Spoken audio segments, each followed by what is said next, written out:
homestead here, and guess what day it is? Go ahead, I'll wait. It's fish day.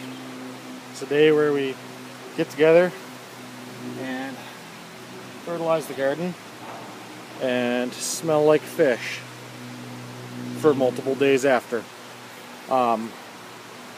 The directions on this bottle of fish fertilizer call for 2 tablespoons per gallon, and I have no desire to get this stuff on me. You can see here it's just a lovely brown mush of horrible smelling stuff. It works beautifully. Sometimes the stuff that smells absolutely horrible works the best. So we're going to go ahead and eyeball for this 5-gallon pail.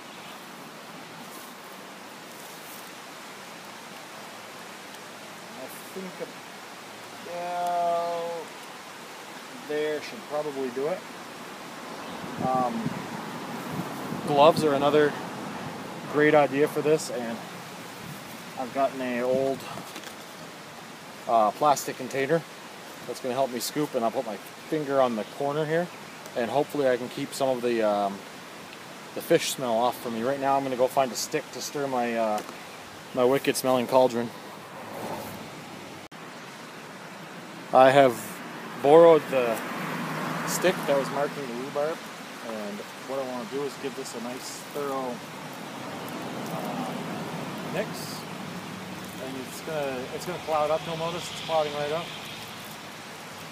That's a good thing. We want it to be cloudy and murky and generally not look like clear, clean water. Also, probably not a bad idea to wear clothes that you don't particularly care about. So I'm going to keep stirring this, and I'll come back when it's time to water. Okay, the bucket of fish is mixed up, and the trick here, apart from not getting it on you, is to simply pour it around the base of the plant. You want to be careful not to get it on the leaves.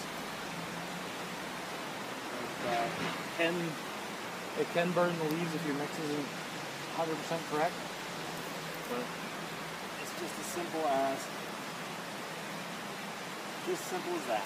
Give them a little water right around the base. And these guys were really screaming for it. You can see the yellowing on the leaves. They're looking for this, and the soil in these beds, I would argue, isn't the best soil. Even though it's augmented with our own compost that we make here, it still started out as a heavy sand mix. And it's the simple, small things like this that really will beef it up over time.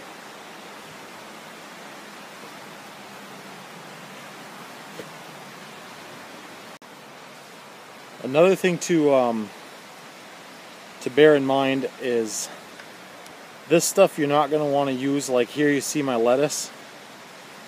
You're not going to want to use this on there, since the leaves go directly into your face and down to your belly, and that kind of holds true with any animal-based fertilizer. And I'm sure after by the time this lettuce is ready to eat, that fish fertilizer will be a thing of the past and washed off by rain. But it's just a good practice, because if you toss this in there on a full-grown, nice-looking plant, and somebody doesn't know it, comes along, eats it, and then bada boom, you're sick. So just a heads up on that piece. So what I've done here with the tomatoes, since they absolutely enjoy anything nitrogen and all things nitrogen related, is each plant has gotten a little bit around the base of it, and also in that tower of compost in the corner here. There's my finger. There it is right here. I've taken a few scoops of the fish water and dumped it down through that, and this fish fertilizer is a water soluble, so it's instantly available to the plants, and it will ultimately be pushed out by the rain. So pouring it into that already heaped stack of compost is it's kind of slowing the process down because it has to push through that compost to get out to the soil before the plants can see it. So you're adding a little bit of a time buffer before it gets to the plants. So this whole operation here is based, spin you around here, on my rain catch. So everything that comes off of the roof feeds the garden. And that's how we're filling up the 5-gallon buckets. I feel like it's a better quality of water for the plants. It's not full of, you know, chlorine and fluoride and blah blah blah. It's just rain from the sky. Alright, our second bucket is mixed up now. The first one didn't smell all that bad. I think it's because of the volume of the water, and it may have been perhaps I was a little light on the fish sauce a little there. Just wanted to note that we're right on the road here, and I absolutely love watching the new campers roll by and seeing that somebody has picked up a payment when I'm just about to finish the payment on mine. And their payment, I guarantee you, is a lot bigger. So there's a quick look down the back end of the garden there. We've got a lot of nice crops coming up here. The beets are up, the radishes are up. The peas are going to start climbing. I think we're going to create a trellis system for those. Stay tuned. But all of this is just procrastinating so that I don't have to play in the fish anymore. I'm going to get this job done. I'll be right back. So we're mixing our third bucket now. And that's roughly, it's going to be 15 gallons for the entire garden. I'm thinking it's only going to take 15 since everything has been fed except for a very small portion of the peas. And even the perennials, the currant and the chives over here and the rhubarb, they're all getting fed too. My apologies for the angle. You guys are on a hill. Even the raspberries out in the back got a taste, and the kiwis there next to the raspberries. So everybody gets this stuff, and it works wonders. Buckets full. There you have it. That's fish day.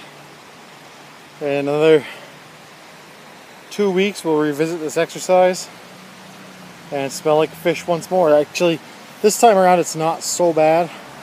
The excess fish water, since it's not good to store it, the bottle directly says do not store this after use, has gone into the resting bed, which is coated. You can see here I've got buckwheat and sunflowers in there. It's just resting this year. It's not doing anything, just kind of growing a cover crop. I'm refilling the bucket for the greenhouse purposes now. One thing I will tell you is if you use the bucket from your greenhouse, make sure you rinse it out.